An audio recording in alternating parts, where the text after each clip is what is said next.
What's up, guys? Welcome to episode 29 of the Elephant Wire Podcast, the show where we break down song lyrics and don't play you a damn second of the song because major labels are thieving babies that would sue us up the ass. This week's episode, we're going to be dissecting the song The Less I Know, The Better by Tame Impala. Let's fucking get some! Welcome to the Elephant Wire Podcast. Music. Drugs. Laughter. Lyrics.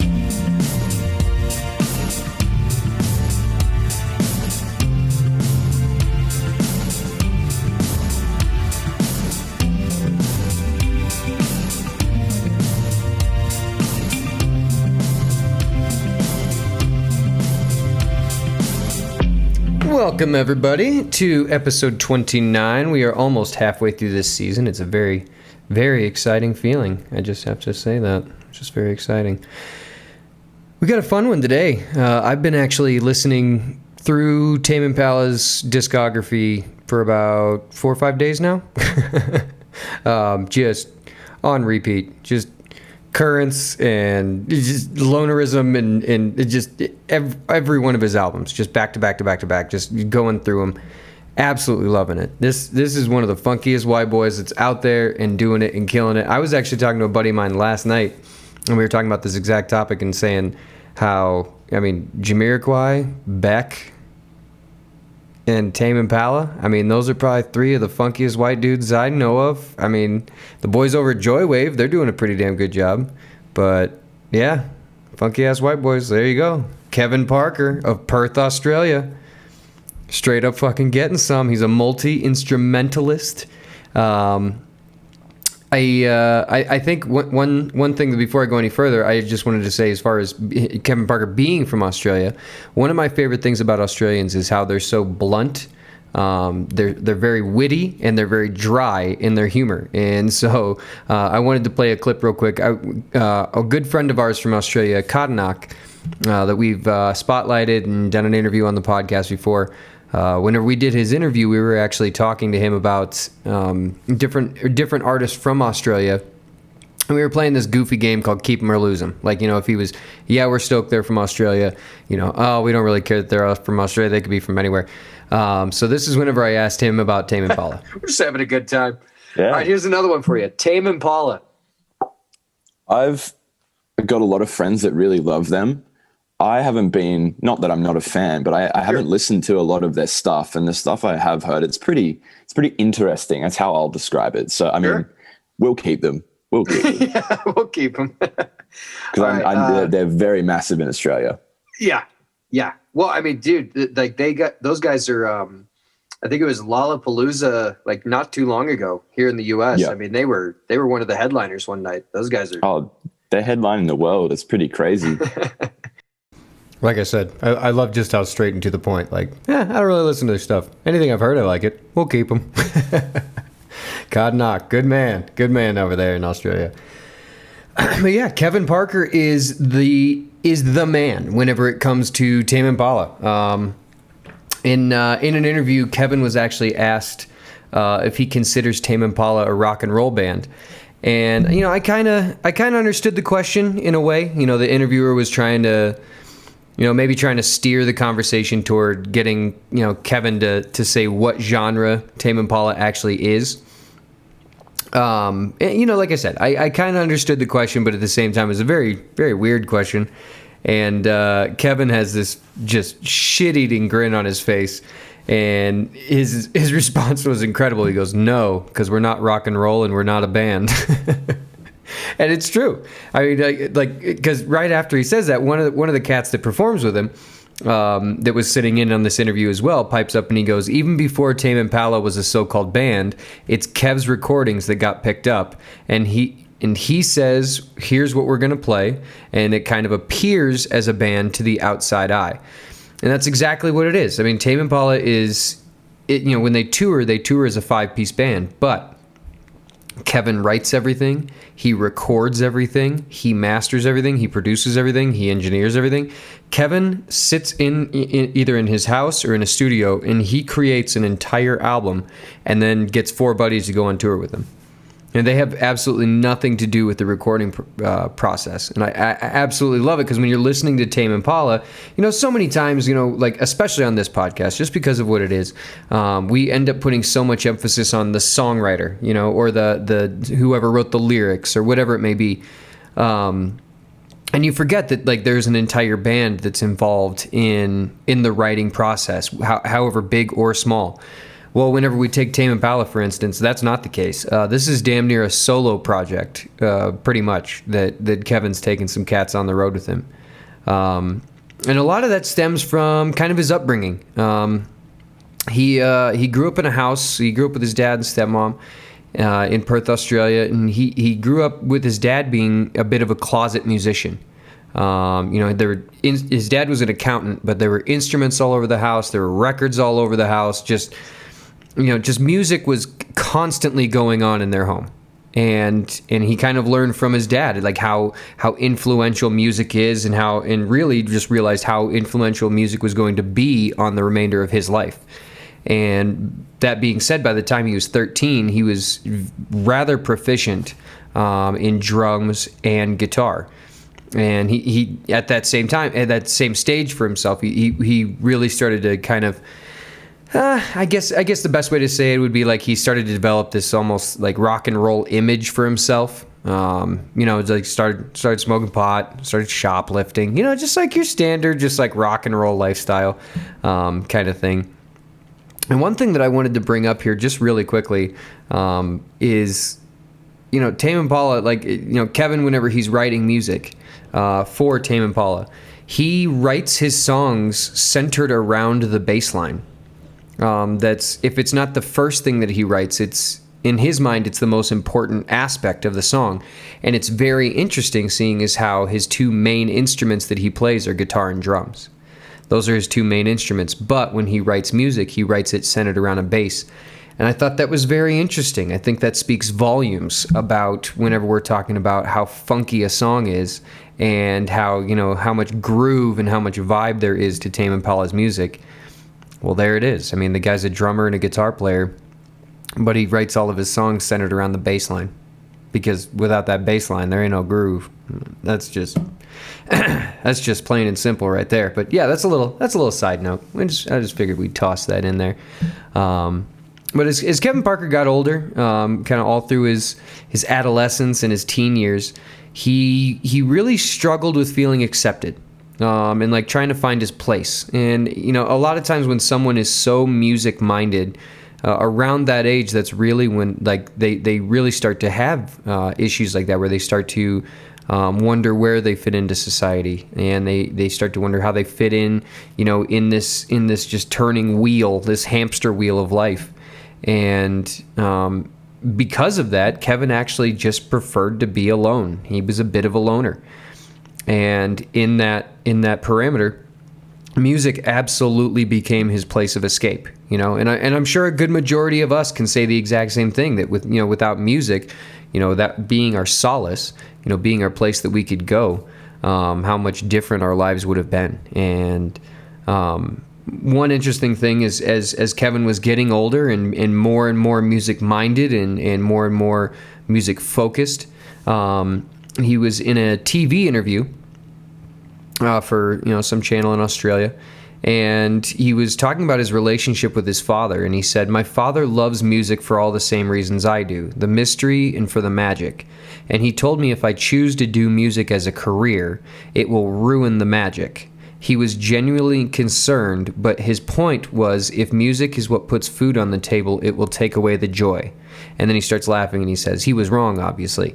And, he brought that up as kind of a funny story. And, hearing that, how many times we hear of, parents trying to talk their children out of being a musician, or telling their children, like, you can't do that. You won't make any money, or you won't do this, or you'll never have a family, or, blah, blah, blah. Whatever the hundreds of reasons are. This is one of the first times that I've ever heard a parent sitting their child down, and this was their point. Their point was, if you play music, it'll kill the magic. Don't kill the magic. You need music.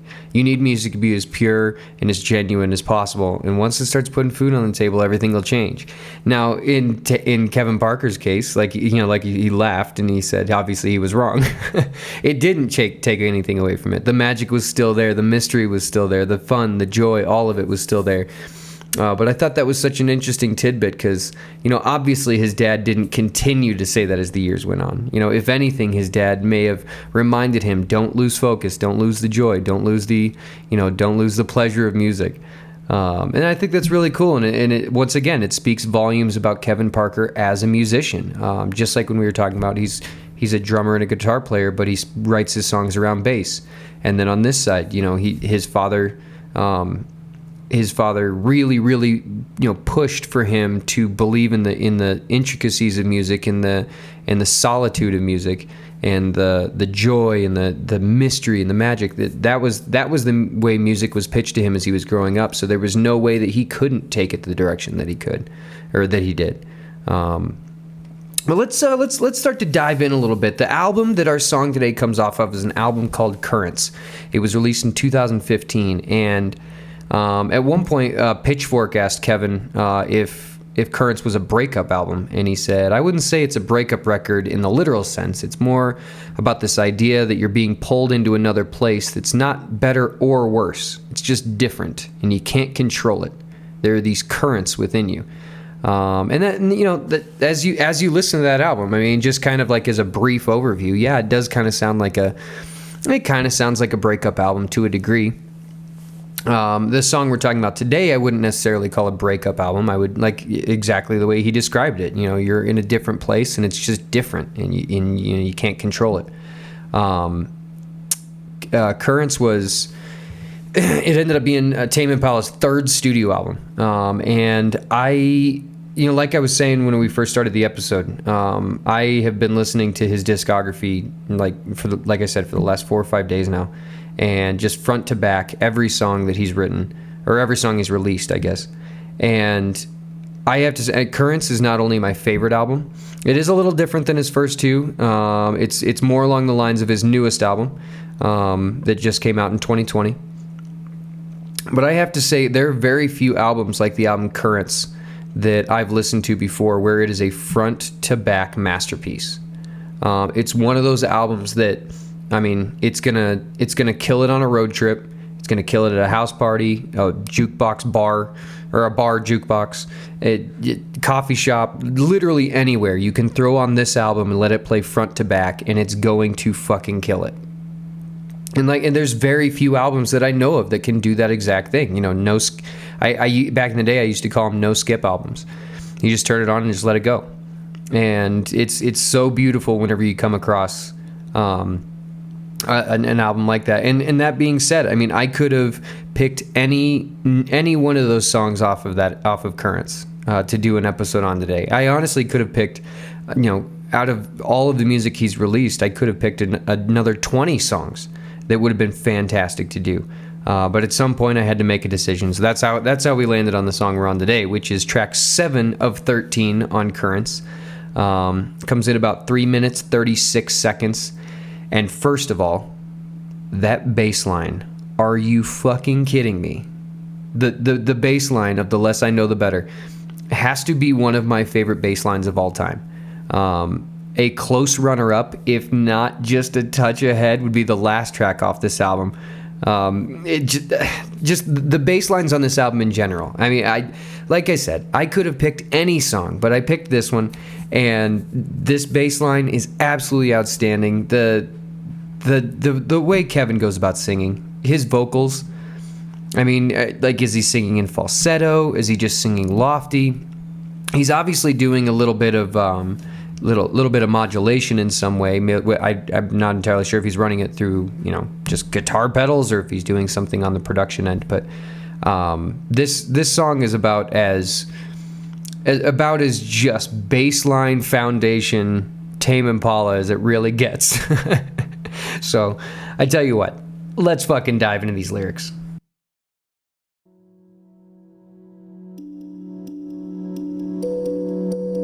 Someone said they left together, I ran out the door to get her. She was holding hands with Trevor. Not the greatest feeling ever. Said, pull yourself together. You should try your luck with Heather. Then I heard they slept together. Oh, the less I know, the better. Oh, my love, can't you see yourself by my side? No surprise when you're on his shoulder like every night. Oh, my love, can't you see that you're on my mind? Don't suppose we could convince your lover to change his mind. So goodbye. She said, it's not now or never. Wait 10 years, we'll be together. I said, better late than never. Just don't make me wait forever. I was doing fine without you, till I saw your face. Now I can't erase. Giving in to all his bullshit. Is this what you want? Is this who you are? I was doing fine without you, till I saw your eyes turn away from mine. Oh, sweet darling, where he wants you. I said, come on, Superman, say your stupid line. Come on, Superman, say your stupid line. Come on, Superman, say your stupid line.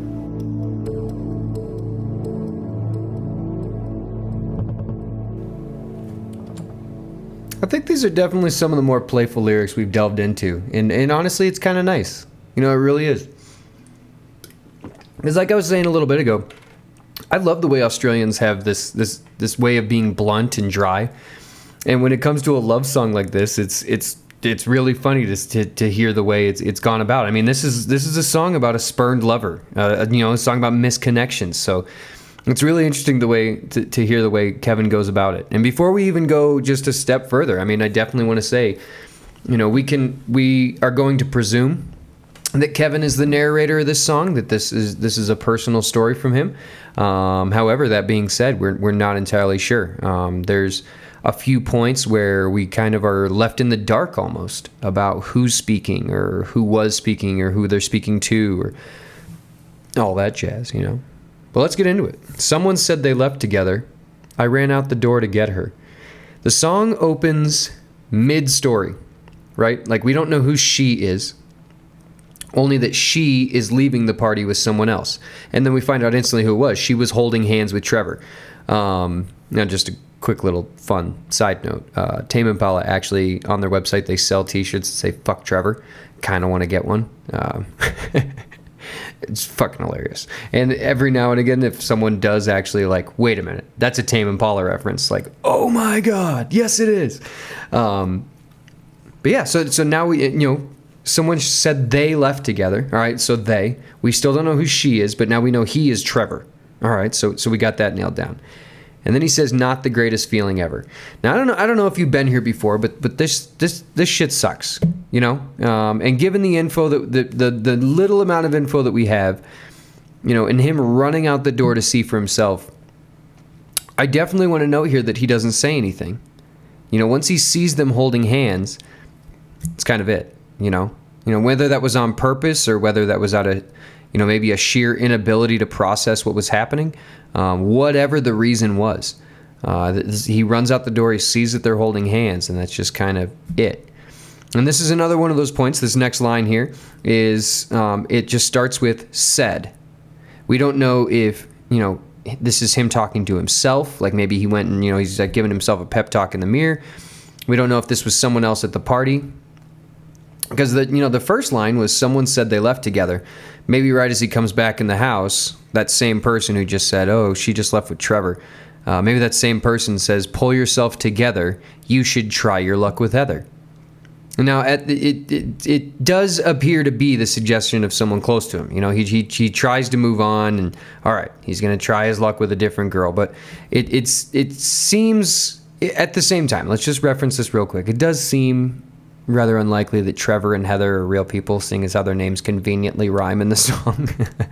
That being said, let's also throw out there, Kevin Parker is happily married to his high school crush. So, maybe this is a personal story about something, and he just changed the names to keep anonymity for everybody. But that's just a little tidbit. And he keeps going after someone tells him you should try your luck with someone else. He says, then I heard they slept together. Oh, the less I know, the better. And he's right back where he was. Right back where he was. Madly in love with this girl. And he could have been telling himself for weeks at that point that he wasn't in love with her and that he was moving on. But the second that he found out that she slept with Trevor, he's right back where he was. He clearly still has a whole bunch of feelings. And he goes into the chorus saying, oh, my love, can't you see yourself by my side? No surprise when you're on his shoulder like every night. Even before asking the question, he already had his answer, right? Like, can't you see yourself by my side? But then instantly he's just like, it's no surprise when you're on his shoulder like every night. Like, of course you're not thinking about me. You're thinking about him. You're falling asleep on his shoulder. And he asks one more question. He says, can't you see that you're on my mind? Don't suppose we could convince your lover to change his mind. So goodbye. And this is a very interesting way of going about saying this, because he doesn't say, don't suppose we could convince you to change your mind. He says, don't suppose we could convince your lover to change his mind. Because Kevin realizes, very plain and simple, that as long as Trevor is into her, and as long as Trevor is showing her affection or showing her attention or whatever it may be, Kevin doesn't stand a goddamn chance. So now his idea is, all right, maybe we could convince Trevor to not be into her anymore. Maybe that's my only shot here. But even then, he knows that that's not even a chance, so he ends it by saying, so goodbye. He knows that's, all right, that one's out. That's not going to happen. And he starts verse 2, it starts with, she said it's not now or never. Wait 10 years, we'll be together. Now, this is a very interesting take, or a very interesting statement for her to make to him. At some point they were communicating, and whenever she said this to him. And it's funny because I actually knew a girl in college that said the same thing to me, and as we started talking and like early texting and, like sitting together, eating meals and, kind of just, things were going along a little bit. And then one night we're on the phone and we're texting and little flirting back and forth. And I kind of put it out there as far as like, hey, I'm kind of into you. Like, how you feeling? And she was like, oh, no. Sorry if I led you on. And then that started a conversation where she said something very similar to this. Well, wait 10 years, we'll be together. She didn't say that exactly, but it was, she gave me some timeline. And just in the moment, I was like, oh, okay, cool. It wasn't until years later, whenever I started to really think about it, and I realized, hang on a minute. She literally told me to my face I was her fallback. Like, to my face, she was like, you're plan B. Like, if the other options are exhausted, then okay, you will work. And I was too stupid to realize it, because I was all love blind, or I had a crush on a pretty girl, and like I just didn't even think about it. And then whenever we read these next lines, Kevin says, I said better late than never, just don't make me wait forever. And then he repeats that a few times, don't make me wait forever. Kevin did the same thing I did. He just accepted the fact that as long as she can't find someone better, he will work. And he was just fine with that. And he does request, don't make me wait forever, which, in the moment, he probably even felt selfish saying that. Because when boys get, a straight male in love is one of the dumbest creatures on the fucking planet. I just want to throw that out there. Let's just say this a few times as this episode goes on. I'm pretty sure I've said it before, but a straight male in love is one of the dumbest mammals on the fucking planet. Like, hey, you're my plan B in like 10 years. Like, cool. Don't make me wait forever. What? She just told you that she wants nothing to do with you. Like, she's trying to get you out of her... Whatever. We continue on. He goes into a chorus again. This time it's shortened. He says, can't you see yourself by my side? I don't suppose you could convince your lover to change his mind. And then we go into the last part of the song, and he says, I was doing fine without you till I saw your face. Now I can't erase. Some time has passed here, and it's an unreferenced amount of time. We don't know how much time has gone past. But some element of time has gone past to the point where he says, I was doing fine without you. He'd kind of moved on just by default almost. And then all of a sudden, out of nowhere, he sees her. And now he's pretty much right back where he started. He continues on by saying, giving in to all this bullshit. Is this what you want? Is this who you are? In his mind, she has become someone different with Trevor around. You know, and that's the thing. Like, sure, he hates the guy. You know, he has every... Well, I don't want to say he has every right to, because Trevor didn't really do anything to him. You know, Trevor didn't do wrong by his homie, something like that. As far as we know, like all the information that we have, we don't have the backstory before the party, right? So yeah, sure, he has every right to hate Trevor, or at least, you know, just view the guy as a jerk, you know. But now, after some time has gone past, and he sees her again, and he starts it with giving into all his bullshit. Is this what you want? Is this who you are? He realizes that she's changed quite a bit since the last time he's seen her, and he references it once again. I was doing fine without you, till I saw your eyes turn away from mine. So now we even have more information for that moment of when he ran into her again, that she made eye contact with him but then turned away. And it kind of sets up this visual that it was from a distance, that he just happened to see her in public, or, you know, maybe somewhere where they all frequented and they just happened to be there at the same time. And he makes eye contact with her. And maybe she looks different, or maybe she's, you know, taking part in something that she never would have. And she looks at him, and then she just looks away. And he ends the song with something that we actually have a couple different ways that we can go about these last few lines. It's very interesting here, because he says, "Oh, sweet darling, where he wants you." That's how he starts this, by saying he's got you right where he wants you. That he's in a manner of speaking, what he's saying, Trevor has manipulated you into a situation. And then he repeats 3 times, said, "Come on, Superman, say your stupid line." Now again, just like at the beginning of the song, when he starts these statements by just saying the word said, he doesn't say he said, he doesn't say I said, they said, she said, none of those things. It just says said. It's completely left wide open of who is actually talking here. So we have really 2 different ways to go about this, because I'm only going to assume that it's either Trevor or Kevin that's speaking right now. I highly, highly, highly doubt that this is the girl speaking, just the way that the flow of the song has been going along. So let's kind of chase both of them. The first one would be Trevor is saying this. And you know, like, whenever I think about it, I actually, like, the visual that I have in my head is, remember that blonde douchebag from Napoleon Dynamite that was dating Summer? Like, do you remember that douchebag that, like, he just had permanent douchebag face, and, like, he had that blonde hair that was, like, flipped up in the front, and, like, cargo shorts. He just looked like such a tool bag. When I think of Trevor in this song, that's actually who I'm picturing, is like the douchebag from Napoleon Dynamite. I don't know why, but that's where I landed. So just imagine that kid saying to Kevin Parker while the girl is standing next to him, "Come on, Superman, say your stupid line. Come on. What do you got? What are you going to do about it?" That's our first option here. Come on, Superman, say your stupid line. The other option we have is that this is Kevin talking to himself. This is Kevin giving himself a pep talk, because, you know, just like at the party, whenever he saw Trevor leaving with her and they were holding hands and he didn't say anything, it would be really odd now for him to confront them, right? I mean, because we know that this isn't in his character. This isn't something that he would normally do. So this is Kevin saying to himself, "Come on, Superman, say your stupid line." You know, kind of giving him a pep talk to, like, be out of character. Like, I can do this. I can do this. That's kind of how it feels now.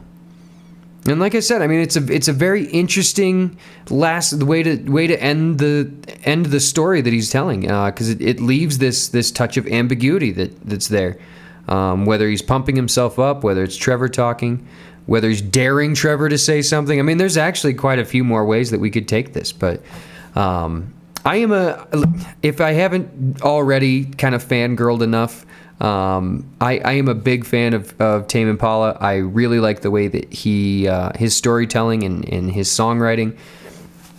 Even more so, he writes some funky ass bass lines and some funky ass tunes. You kind of just want to get down when you listen to him. Just get down with the get down. Excuse me, I need to sneeze. Jesus Christ, that was a lot. Whew.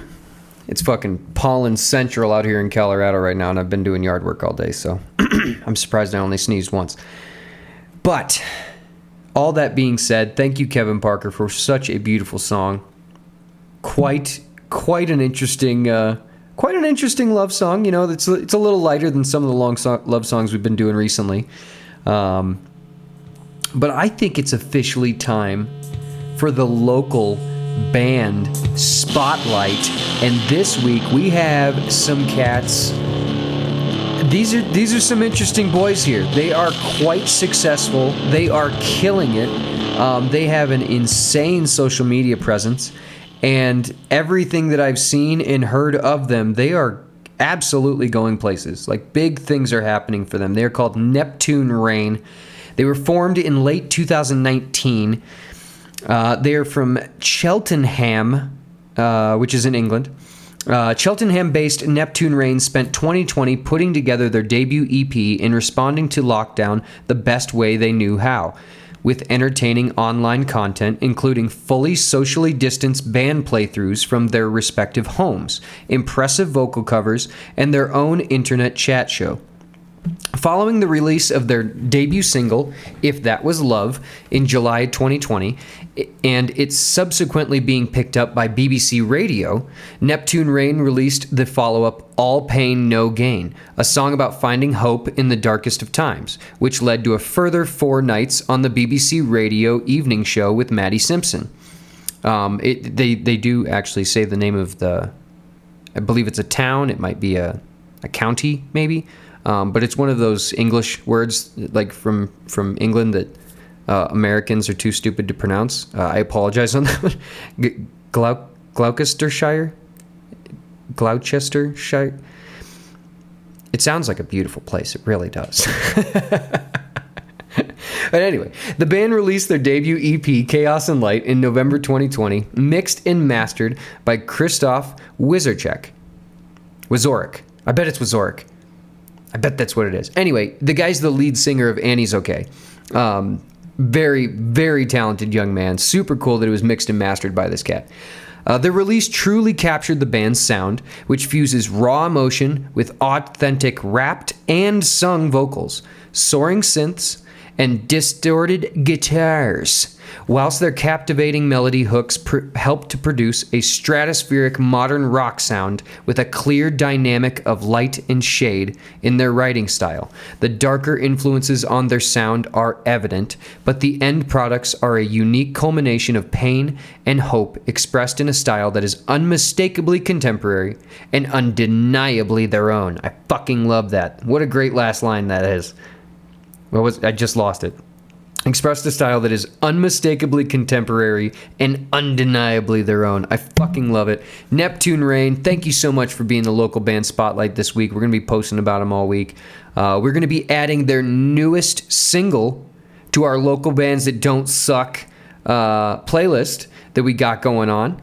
So keep an eye out for that. It'll be, because it's in descending order. So it'll be the very last song on the playlist will be the newest song on there from Neptune Reign. Thank you, boys, so much for being the local band spotlight this week. Thank you to Tame Impala for such a great song written by Kevin Parker. What a fantastic gentleman he is. Support local music, friends. Support local music. Get out there. Support your friends. Music is what it's all about. I mean, don't let someone like Kevin Parker's dad tell you that, if you want the magic to be there in music, it'll be there. It really will. Like, I'm sure Kevin Parker's dad's a really solid dude. He sounds like a sweetheart. He's just a cool dad from Perth, Australia that probably is a just ripping bass player, playing on the weekends at like blues jams and shit. I love it. I absolutely love it. But that's all we got this week. support local music, and if you like what we do here at the Elephant Wire Podcast, you can support us as well. Anchor.fm/the Elephant Wire Podcast. You can support us monthly. You can go on our website, theelephantwire.com, and you can support us with a one-time gift. You can support us by buying some merch. We still got plenty of the long sleeve tees left. We also just got in another sticker, so check out the Elephant Wire store. We got another sticker on there, so now we got the white logo. We have the newest one is a black logo sticker, and then we also have the middle finger stickers up there. Yeah. Best way you can support us is just by telling your friends, hey, I heard this podcast recently. It was kind of dope. You should check it out. Well, that's all we got for today. Thanks so much for tuning in, everybody. Fuck the man. Hail Satan. Hug your mom. We'll catch you next week. Peace.